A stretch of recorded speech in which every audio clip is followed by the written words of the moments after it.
Hey, everybody. I'm Mo. And I'm Katie, and this is the Mo and Katie Show. We are back in the upstairs closet. We haven't been here in a while, so it's nice to be back.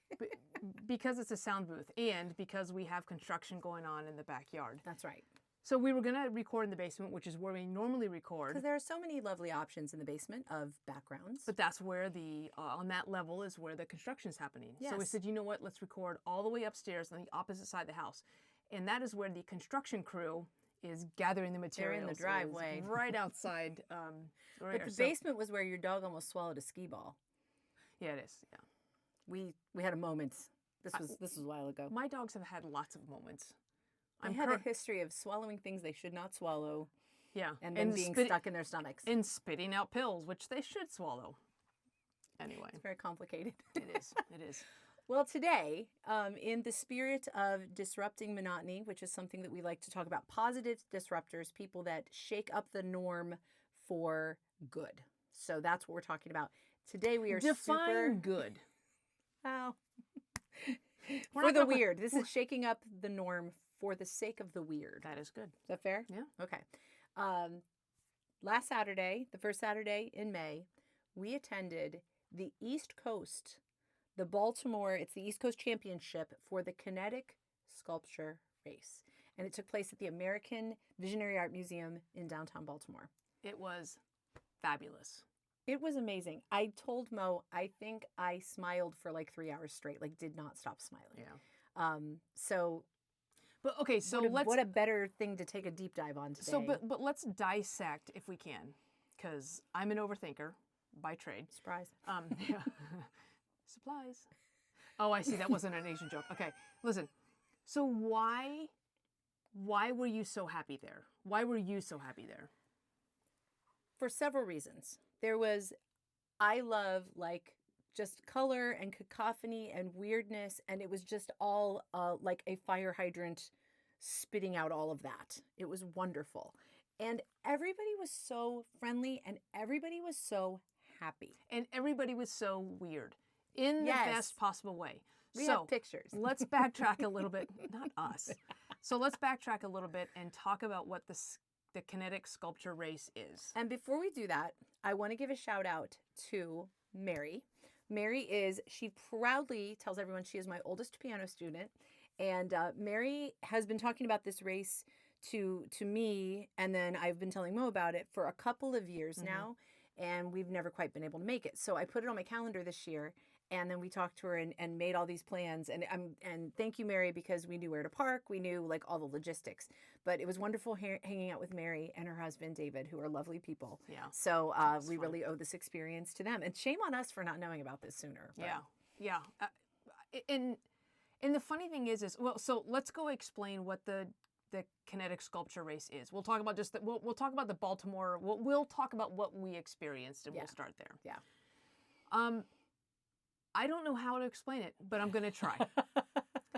So what we walked into were people dressed in everything. I think when we first walked up there, we took a lollipop from a man or woman, I'm not sure, dressed as a chicken with a football helmet on. And the chicken outfit was actually a baseball outfit. So there was a chicken in a baseball costume with a football helmet. Handing out candy. Which we took from strangers because I feel like the chicken part negated it. Made it feel safe. Yeah, I did. I had a lollipop and I ate it very right away. reassuring about a chicken with a lollipop. So not a great takeaway for the kids.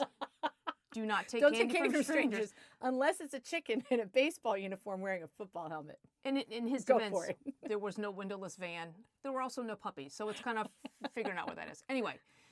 So that was our first interaction. But then as we looked up the street, all we saw was like this parade of, I'll call them vehicles for now. I'll also call them art for now. Yeah.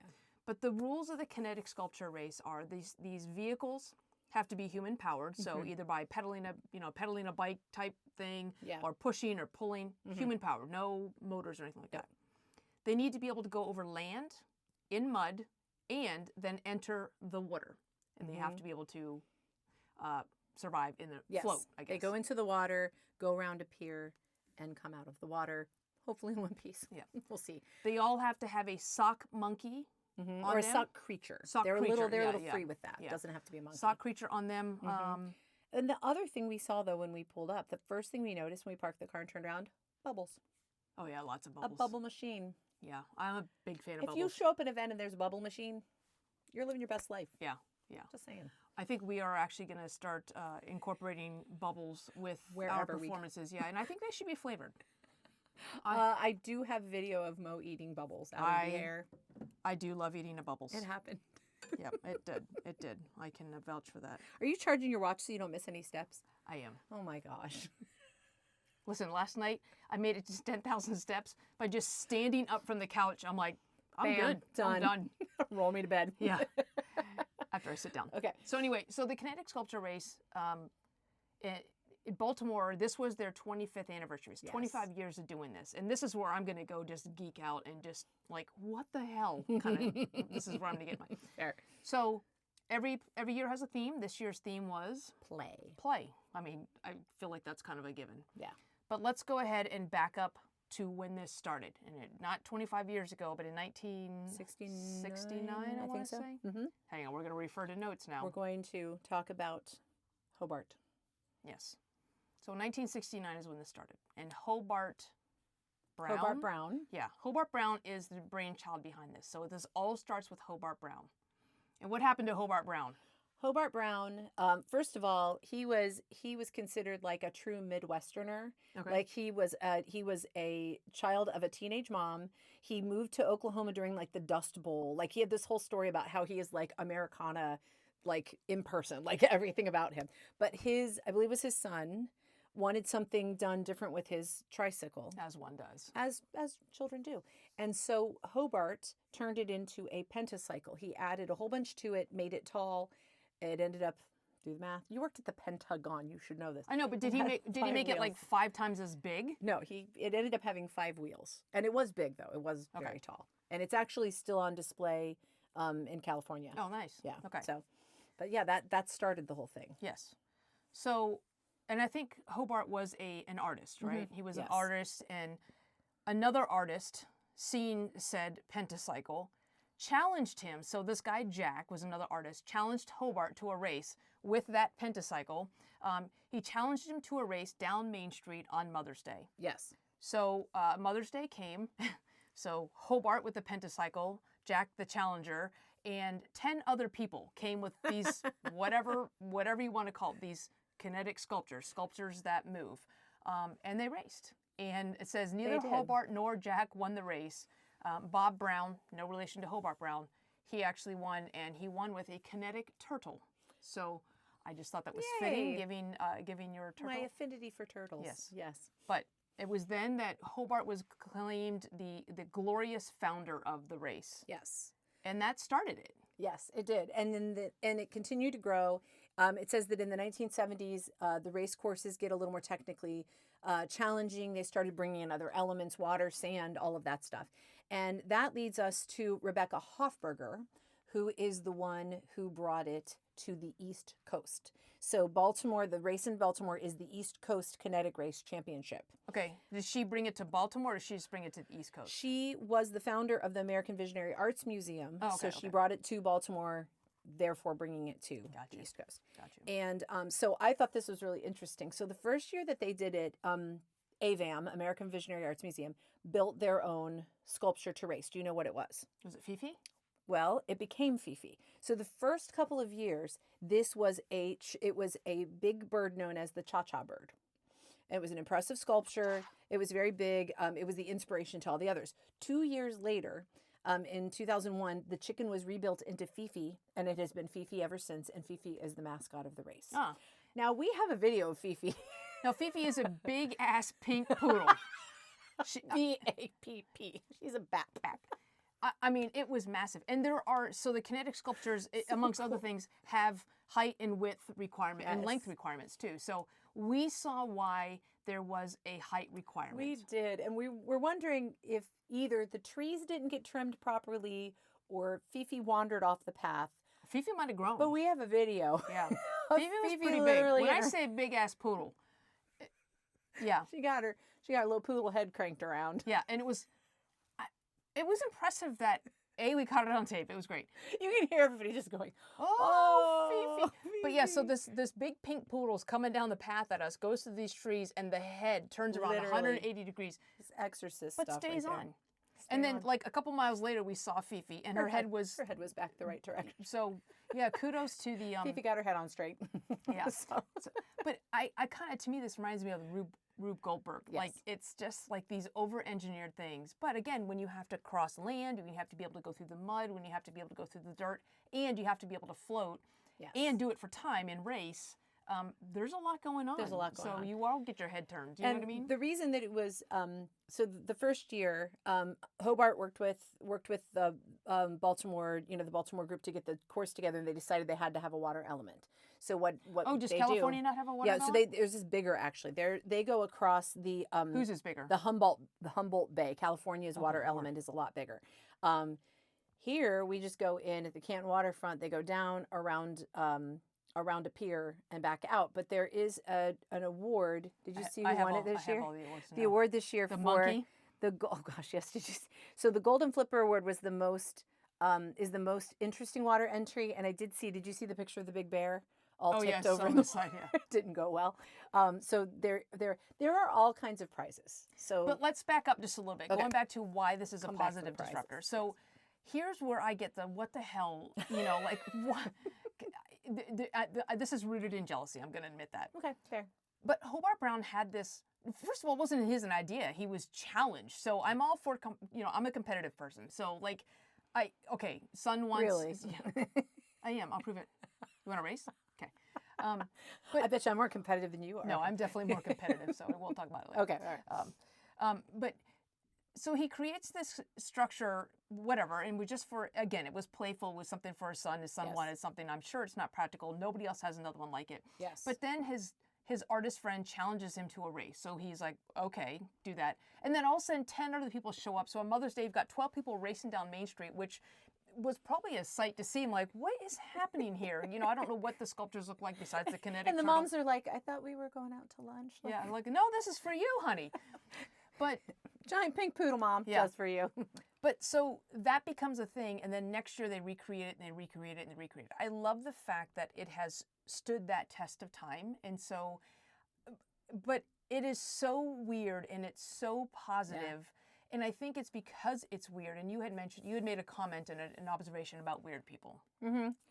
The weird people are happy people. They are. Show me a weird person that's sad. You can't find one. Weird people are happy. Sure. No, but kind of going back to how we felt when we first showed up at the Baltimore Kinetic Race last weekend is everybody was happy. There were bubbles. There were lollipops. Can you crack the door because it's hot? Okay. Yes. I got you. Thank you. Yeah. That's nice. Yes, everybody was happy. Can I say what my favorite part of the opening ceremonies was? Do you want to guess? I'm going to guess, but yeah, go ahead. What do you think it was? The blessing of the feet? Yes, because everybody was like 100% all in. Everybody literally laid on their backs, stuck their feet up in the air, and were kicking their feet. While a man dressed like a nun blessed their feet. A bearded nun. But he talked about why he had that character, and I appreciated that too. So there was an opening ceremonies, and I thought this was clever too, is everybody raised their whatever hand they wanted, and the lady read, she's like, here are the rules, and they would repeat. And it was clever because what they did was, and they said, and I acknowledge that the course, the water entries close at 12 p.m. That we have to be out of the park by 2:15. All of this stuff. What a great way to get the rules, because they're all verbalizing it, right? So she's like, at the beginning, she goes, I state your name. Literally, everybody goes, I state your name. I was like, of course, that's what just you did. Just the smart assery, and there are cops with a K. Mm-hmm. There were 4 or 5 cops, but each kinetic sculpture has to go through like a safety inspection. Yes. And then there were 4 judges, and they were dressed in black robes and the powdered wigs. It was so fun. And what can you do with the judges? You are encouraged to, and there is a prize for bribing the judges. And we actually had a friend that we made at one of the sculptures who practiced bribing me. She was like, pretend you're judging. And I was like, all right, fine. And she practiced bribing me. And there is actually a prize for the best bribes every year. Yeah, it just says best bribes. So you're supposed to bribe the judges. You're supposed to get them to vote for you. And the judges take their job very seriously. I mean, it was like in the weirdest possible way. It was, well, we have a picture of us with one of the judges. We'll get all these. It was brilliant. It was just so, everything was done to the nth degree.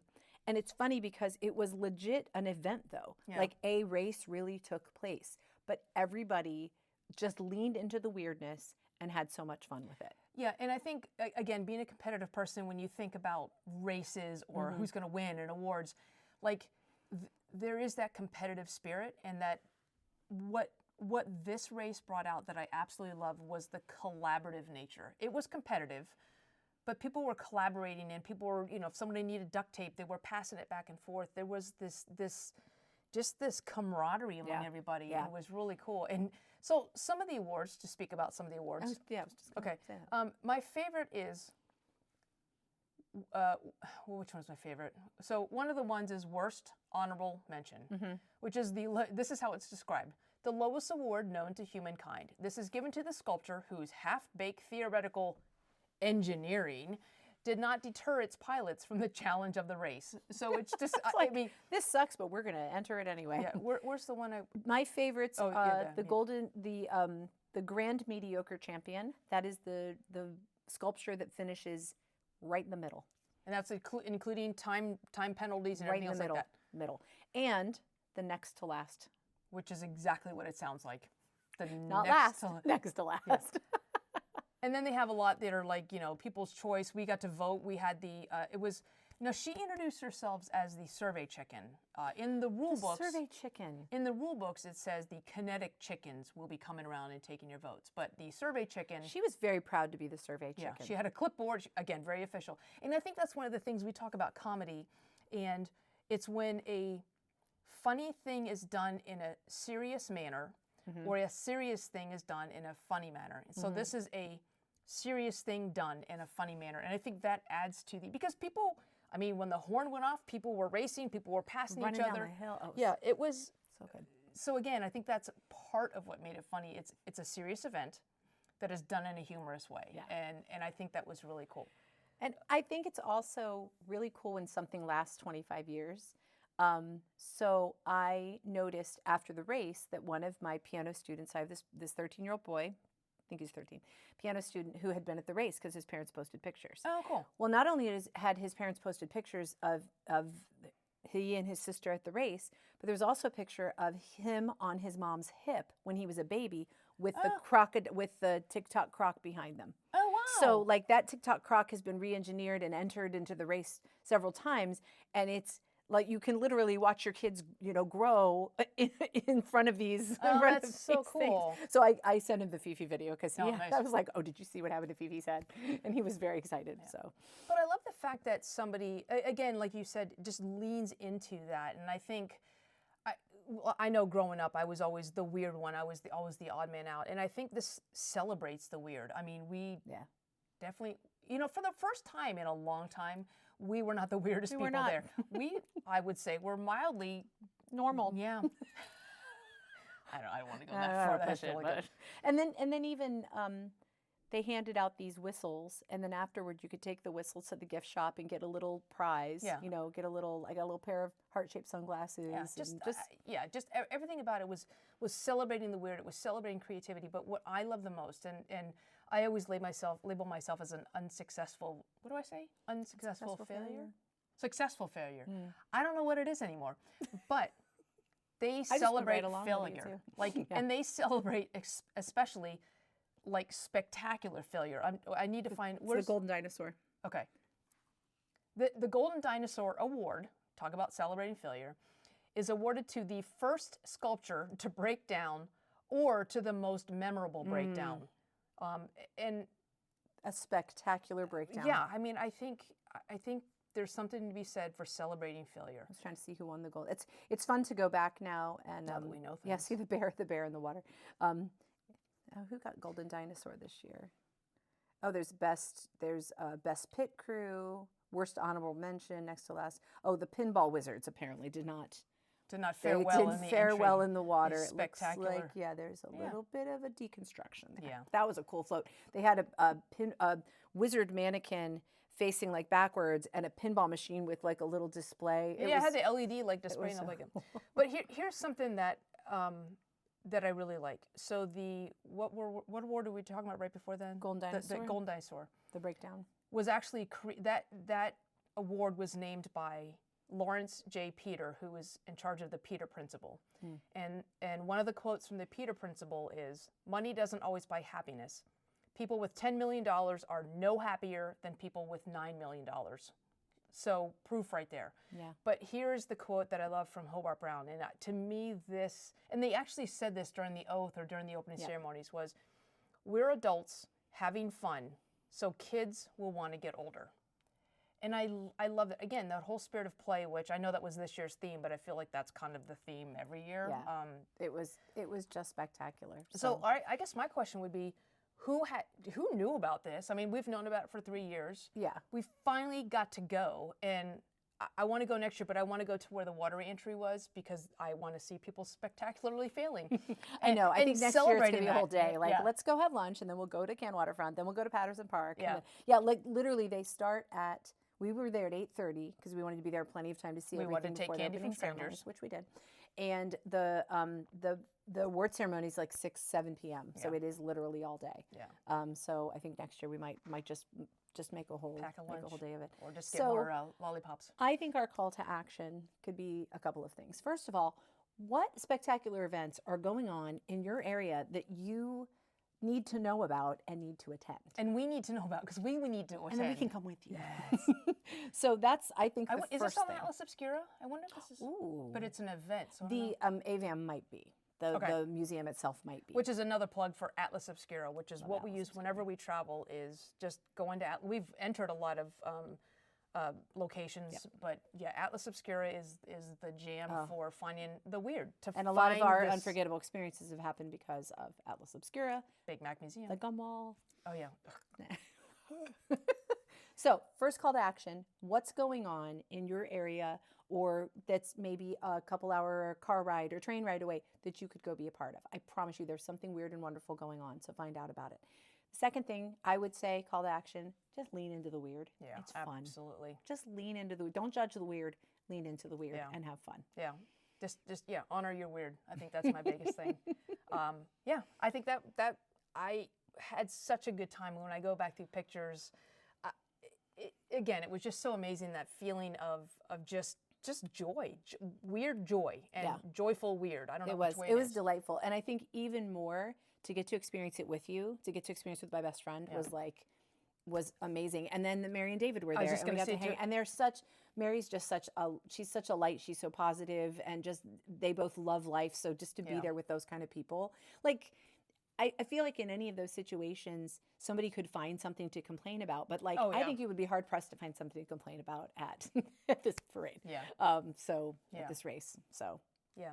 So lean into your weird, and the one thing we're also saying too is, we again believe in, want to make sure that people are seen, heard, understood, appreciated, and connected. And I think this did all of that thing. We were schwacked hard, right? We were. We were seen, we were heard, we were understood, we were appreciated, and we were connected with all these people. Like the schwacking. Yeah. So find something that schwacks you and lean into your weird. That's right. And the other thing we like to say too is that you are here and you matter. That's right. And I think a lot of these people, this gave them a voice in a community where they probably didn't always have. Yeah. And yeah.